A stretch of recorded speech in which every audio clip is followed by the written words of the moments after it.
C'était mercredi sur iTélé, émission autour de Arlette Chabot et de Michaël Darmon. Et il y a eu cette petite phrase du ministre de l'Intérieur, Claude Guéant. Je voudrais m'inscrire en faux contre un propos de M. Drey il y a un instant, qui disait qu'il y a des quartiers où la police se détourne les yeux. Ouais. Non, la police va dans tous les quartiers. Il n'y a pas de zone interdite à la police. Il n'y a pas de zone de non-droit en France. Il n'y a pas de zone de non-droit. Bon, alors évidemment, le droit est plus ou moins respecté, c'est autre chose. Mais partout, la police combat la délinquance et la criminalité.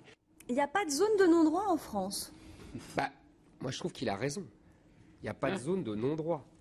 Il n'a pas dit quel était le droit. Évidemment, c'est pas toujours le droit républicain. Mais il y a toujours un droit. C'est souvent le droit du plus fort. Souvent le droit des bandes. On nous explique dans Le Monde, là, cette semaine, sur 4 pages, avec une une, que c'est parfois le droit de l'islam. Donc il y a toujours un droit. Mais simplement, ce n'est pas toujours le droit de la République. Il le dit d'ailleurs lui-même, il est assez honnête quand vous passez toute la bande. Il dit il n'est pas toujours respecté, mais la police y va tout le temps. Il a raison. La police y va tout le temps. Seulement, elle y va à 250, à 20 camions, parce que sinon, ils se prennent des frigidaires sur la tête, on sait du 9e étage, et ils repartent au bout de 2 jours. Mais elle y va. Simplement, ça ne sert à rien, parce qu'évidemment, pendant 2 jours, ils ratissent tout, et puis une fois qu'ils sont partis, tout recommence comme avant. Parce qu'en fait, aujourd'hui, c'est dans certains quartiers, dans de nombreux quartiers, la police qui est les forces de désordre. Et l'ordre est maintenu par d'autres.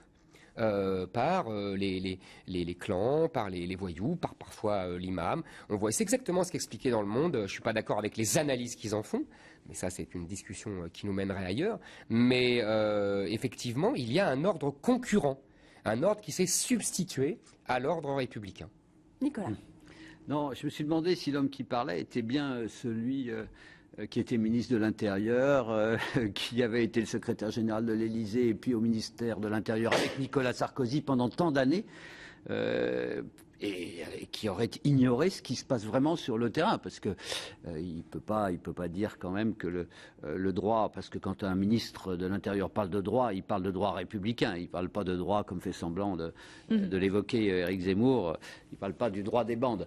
Au passage, quand même, le glissement, comme souvent Éric Zemmour s'y laisse aller, que fait Éric entre le droit des bandes ou les droits de l'islam, tout d'un coup, c'est pas là du tout la même chose, ça n'a rien. Mais même Le Monde, non, mais Le Monde ne parle pas de droit d'islam, il parle d'intensification de pratiques religieuses, c'est pas le droit de l'islam. Non, je veux dire, c'est l'intensification de pratiques religieuses, c'est une erreur. Avec le halal qui se répand, ça c'est un. Mais non, le halal, c'est pas le droit des bandes non plus, Eric. Ça veut pas dire que, au fond, nous avons des imams avec des mitraillettes qui font la charia, etc. Non, pas du tout. Oui, mais attention à ce que tu dis. Pas du tout. Mais sauf que les bandes font parfois régner la terreur sur leurs sœurs, les filles, au nom de l'islam, mon cher Nicolas. Et là, ça se regroupe. Il peut arriver qu'ils se servent il peut arriver, mais c'est pas systématique. Voyons. C'est jamais systématique.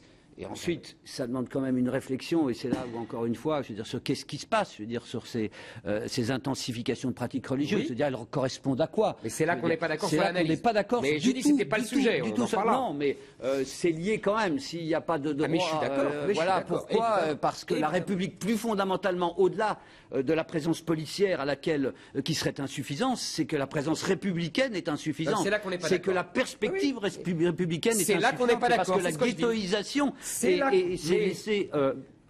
qu'on n'est pas d'accord. Moi, je pense que c'est l'inverse. C'est là qu'on n'est pas d'accord. Toi, tu penses que c'est l'islam qui a produit ça, d'une certaine façon. Mais c'est une folie. Mais non, pas du tout. Tu prends la cause pour les faits. Mais pas du tout. Il n'y a pas de supériorité ontologique de la République.